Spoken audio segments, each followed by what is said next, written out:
especially dangerous weather situations.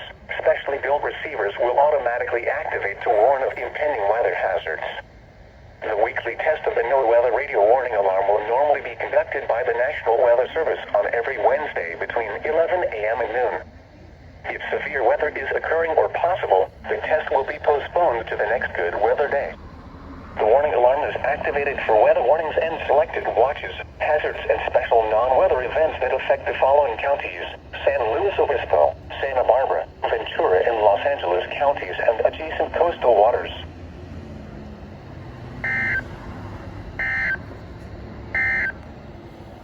And Pacific Daylight Time.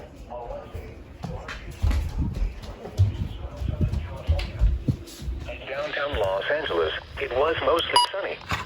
The temperature was 75 and the relative humidity 55%.